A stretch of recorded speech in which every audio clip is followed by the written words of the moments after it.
So why is it that every time you do cardio, you get strict with your diet, you end up losing some weight, but then eventually the weight creeps back on, it becomes unsustainable, and you don't get or stay where you want to be? So that's what we're going to be talking about here in today's video, the lunch hour live Tuesdays at noon Central Standard Time.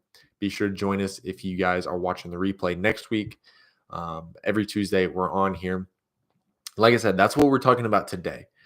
The average person will try 126 diets in their lifetime. That is crazy and way too many. And long-term data suggests that only about 5 to 20% of those people will ever keep the results that they work hard for. So a lot of people lose the weight. A lot of people have the weight loss, mindset, and they do it, but 80 to 95% of the time they end up gaining the weight back. So that's a problem. We need to address this. We need to talk about this and figure out why that is.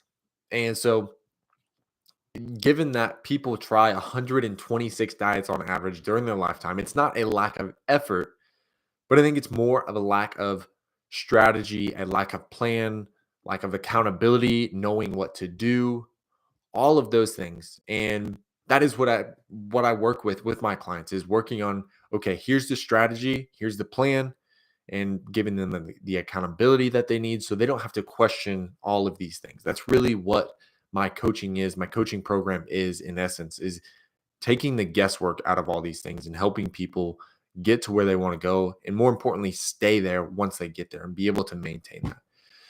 But going back to this conversation is why people have a hard time maintaining these results. Why does this happen?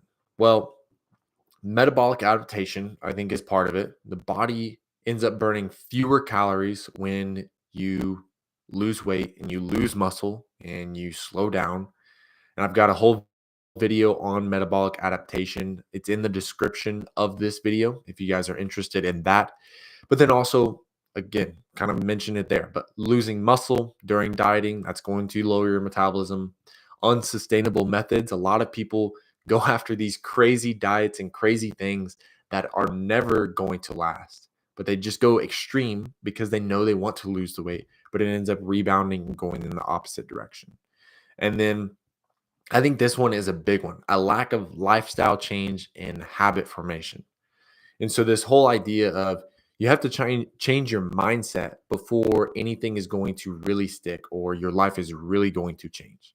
And that's what I really work with clients on in the first phase of my program, is building that foundation, building the habits, the lifestyle, and the mindset to be able to really have something to fall back on. Even when life gets crazy and everything goes wild, you have something to fall back on. That lifestyle, those habits, everything within that.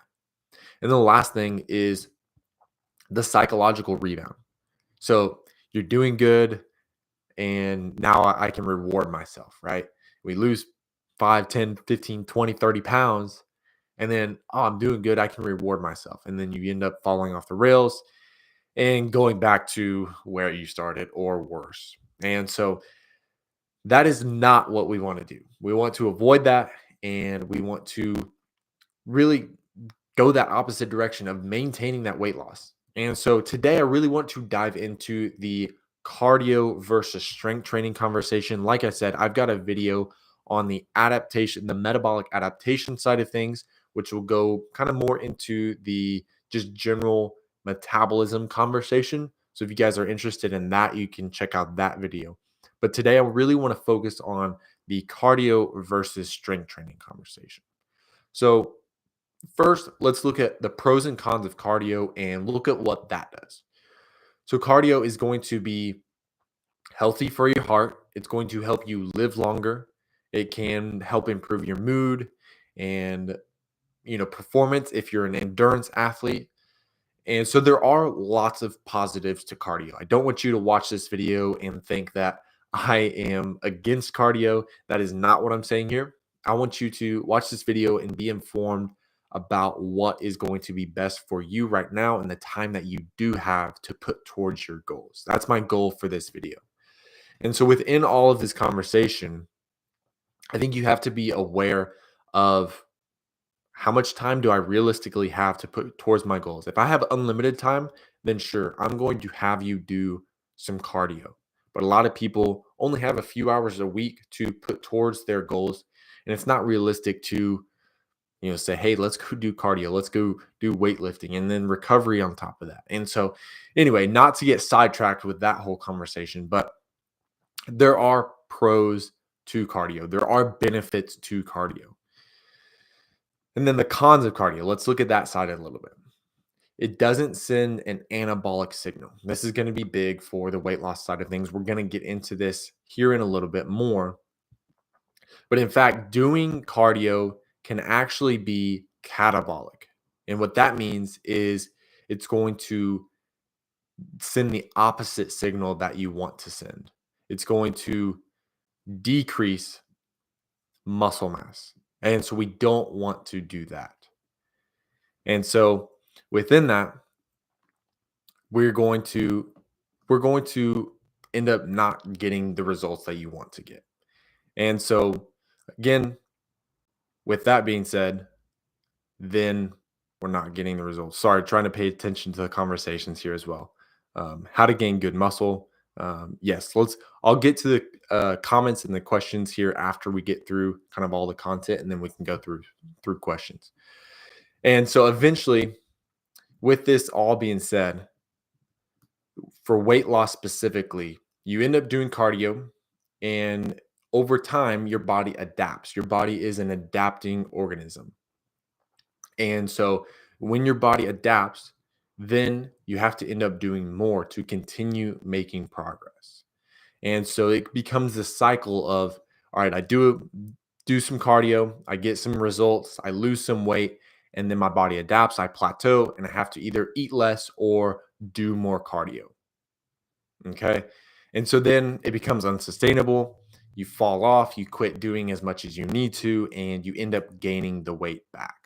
And within all this, the problem is with cardio, when you lose weight, you end up looking and feeling just like a smaller version of what you used to feel like. And you end up slowing the metabolism down, and you end up a lot of times getting weaker. So if you're, thinking about strength and aging, all of that, it can affect that as well. And so it's not the best and preferred way to lose fat for the long term. Now, if you just said, I want to lose weight and I want to do it very quickly, then I would say, okay, don't eat anything and get on the treadmill for 3 hours a day. But there's a difference between weight loss and fat loss and it being long term. Fat loss is going to help you maintain the muscle when we're just getting rid of fat, or mostly at least just getting rid of fat, maintaining muscle. You're going to feel good. Weight loss, that can be a number of things. And so we really want to focus on the fat loss side of things in terms of for you and your health and all the different things there. So with that being said, now let's look at strength training. With strength training, the cons of strength training. I think a lot of people that get nervous when they look at strength training or they're thinking about strength training, they get overwhelmed. I don't know what to do. I feel awkward in the gym. I don't want to get bulky. That's another one that I hear pretty often, from guys. It's like, I just want to, I want to be able to do anything. I want to get leaner. I want to be athletic, but I don't want to get bulky. And I totally understand that. But you have to understand that you're not going to get bulky overnight, right? Like I've tried to get bulky, and it takes years of intense training, a calorie surplus, and eating a lot of food to be able to get to that point of being bulky. And so if you're lifting a few days a week and your nutrition is pretty good, but you're not going over the top, you're not taking any steroids or hormones, anything like that, then you don't have to worry about getting bulky. That is a long process and it's hard to do. So don't worry, that's a myth. Don't worry about getting bulky overnight, especially. So here is where kind of the strength training comes in for a cheat code for fat loss. We'll go over a few things here. So the first one being that it sends that anabolic signal. I talked about this with cardio. Cardio does not send that anabolic signal. It can sometimes send that catabolic signal. Strength training sends an anabolic signal, which means building muscle, holding on to muscle, maintaining muscle, all of those things. And then number two, muscle is metabolically active. So the more muscle you have, the more calories you are going to burn in general. Even if you aren't moving around, even if you're just sitting on the couch all day, if you take someone who has less muscle and someone who has more muscle and they do the same thing for the whole day, the person with more muscle is generally going to burn more calories than the other person. So the more muscle, the more calories you are going to burn in general. And then number three, it's going to raise your resting metabolism. That's kind of what I'm talking about there in that second point is you're kind of teaching your body to burn more calories 24/7 without having to really do any extra work outside of the gym and, obviously the kitchen as well to fuel that. So instead of chasing these long cardio workouts and these restricting calories, all of these things, I want you to shift your thinking a little bit when it comes to fat loss and the way that you look at your weight loss goals. Once you build muscle, it's going to be easy to maintain too. Is another point that we need to hit here as well. It's not like cardio to where you have to just keep doing more and more and more to maintain those same results. Once you maintain muscle, it doesn't take a whole lot, or once you build muscle, it doesn't take a whole lot to maintain it. And so if you want to see those real lasting fat loss results, then cardio may not be the best option. And we're not talking about just weight on the scale. Remember, there's a difference between those two things. And yes, I do believe that cardio has a place, is good for your heart, good for your mood, everything. But when it comes to how your body looks and feels, muscle is going to be key within all this. You don't get muscle by running on the treadmill every day. Sure, walking and doing some running can build a little bit of muscle, but strength training is going to be so much better when it comes to all that. You get stronger by being in the gym, by lifting, sending that signal to your body. And so, what I want you to think about is when you're in the gym, have the mindset of building muscle and getting stronger.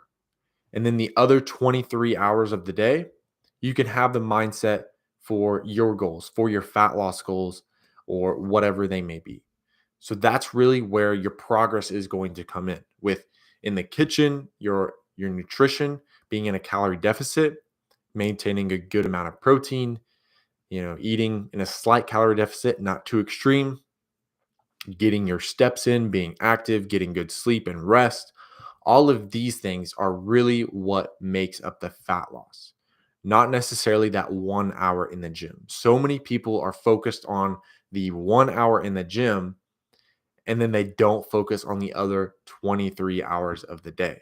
And so if you can focus on that 1 hour in the gym for building muscle and getting stronger, and then the other 23 hours, you can focus on your fat loss goals, then you're going to make huge progress. And this all assumes that, again, your metabolism is in a good spot and you don't need to necessarily go through a period of reverse dieting, building your metabolism up, all those things. But in general, here, thinking about lifting weights, it's going to be the best option for most people when it comes to their fat loss goals.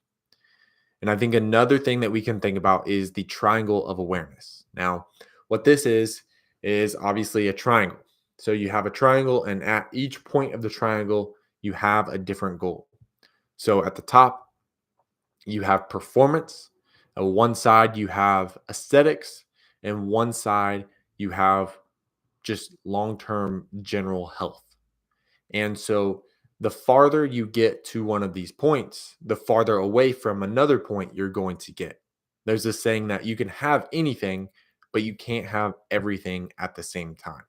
And I think this applies well to our health and our fitness goals and all these things. Oftentimes, you don't see a marathon runner that is also a professional bodybuilder or also very focused on just long term health, right? They put their body through a lot to train for that marathon. Or same thing with a power lifter. They're very focused on their performance. And then we take that same example with the aesthetic side for a bodybuilder. A lot of times their hormones are all jacked up and they're not focused on the long term health side of things. And because they're dieting so extreme to get that look, to get the aesthetic, they're also not going to perform their best because of the nutrient deficiencies that they may have. And so yes, there is this middle ground of focusing on all these things, but a lot of times if you focus on, hey, building the muscle, focusing on that, kind of that mix between that long-term health. There is some health benefits there. There is also the aesthetic side, there is the performance side. But if you focus on building that muscle, it's going to almost always help you with all three of the other areas. And so really, I think what you have to ask yourself are, where are you at in this triangle? Are you to one side fully? If you don't care about, anything else other than aesthetics, sure, we can drop calories down. We can tank your hormones and do all sorts of stuff. But when it comes to the realistic lifestyle things, building muscle is going to be huge for pretty much everything. And it's going to have a huge benefit no matter what your goal is. So focus on building muscle in the gym, the other 23 hours of the day. Then that's where you're going to focus on the fat loss side of things. So, with all that being said, I do have a free 7-day plan that's in the description below. It's a 7-day blueprint. It has workouts, it has a daily devotion for men, it has some recommendations if you want some home gym equipment, a lot of different good stuff in there. So, if you guys don't have that, be sure to go down in the description and get that. All you have to do is put in your email and it will send it straight to your email inbox. And again, if you guys don't have that, you're missing out. So, be sure to get that 7-day blueprint, follow along with it for 7 days. Let me know what you guys think of it. And until next time, guys, have a blessed day. All right, guys, let's get to some of these comments here and figure out if anybody has any other questions. If you guys have questions, put them in the chat here. I'll go through them, go over them. All right, how to build good muscles. So, building muscle comes down to a few things. With my clients, with my program, I go through 4 different pillars. You have to have the training, you have to have the nutrition, you have to have the recovery, and you have to have the mindset. You have to have all 4 of those things in order to reach and maintain your goals. And so when it comes to building muscle, when it comes to the training side of things, you have to do some sort of strength training, focusing on compound movements mostly. Those are like your squats, your deadlifts, bench press, pull ups, all of those kind of things, the big movements. So that's what I would focus on with the training. And by the way, in my 7-day blueprint, there's a training program that you can follow in there that will work great for building muscle. And then on the nutrition side of things, you're going to want to be in a slight calorie surplus, meaning eating a little bit more than your body is burning to really get the most out of your body building muscle. You want to give your body plenty of fuel to build that muscle. Now, not too much, or you're going to add a little bit of fat with that, but slightly over your maintenance calories is where you want to be to build muscle. And then protein is going to be another big thing with that. I usually go about 1 gram per pound of your goal body weight. So if your goal body weight is 200 pounds, then 200 grams of protein. Now with that, there are some different things we could get into there more and get into the weeds of that a little bit, but um, yeah, so that's what I would say with that. And then obviously recovery, sleep, water, all of those things are a big piece of that too. So hopefully that helps as far as building muscle, if that's your goal, building muscle. Doug, weightlifting every day, not real heavy, but daily. No. So what I usually recommend for people, especially if you're just starting out, is start with 2 days a week. Start with 2 days a week of full body strength training. And again, Doug, that 7 day blueprint has a workout program on there. So if you don't have that, be sure to get that 7 day blueprint. But yeah, start with 2 days. And then I like to add a third day once people kind of get into the flow and they're feeling good. Um, Getting into 3 days of full body strength training, and then from there you can start adding some things like cardio and different mobility focus and different stuff like that if you go beyond that 3 days. But 3 days, it seems to be a really good spot to be in for a lot of people. Um, and yeah, with that, you are going to be lifting heavy. Now again, um, you're not going to be, if you're new to this and you haven't lifted a whole lot in the past, then it's not going to take a whole lot to send that signal that you need to send to your body. So you don't have to go all out in the beginning. Um, but once your body gets used to things, once you get going and in the flow of things, then from there you want to be about at that like 8 or 9 out of 10 rate of perceived effort. RPE is what they call it. So if you're at that like 8 or 9 out of 10, 10 being like maxed out, I couldn't do another rep, then you want to be about at that 8 or 9 out of 10. Now that is still with good form. You're keeping perfect form the whole time, um, and form is great, but you're at that 8 or 9 out of 10, really struggling to get the weight up, but you still have good form the whole time within all that. So hopefully that helps your question there. Let me know if you have any follow up to that, Doug. Um, yeah, awesome, Doug. Love to see that. Love to hear that you're seeing results. That's great. Yeah, keep after it, man. All right. Any other questions here? I'm good for a little bit longer here. If you guys have any other questions, but if not, then obviously we can call it a day at that. Hopefully this one was helpful for you guys. I feel like this is something that isn't talked about super often. I know I mention it a lot, but I feel like we need to go in depth with this too. So, um, all right, guys. Well, that looks like it for today. I appreciate you guys joining in. Appreciate you guys hanging out for a little bit. But again, if you guys haven't already, be sure to check out the 7 day blueprint. Be sure to subscribe, like the video if it was helpful. Let me know some other video ideas that you have down in the comments. And we'll see you guys in the next one. Have a great and blessed day.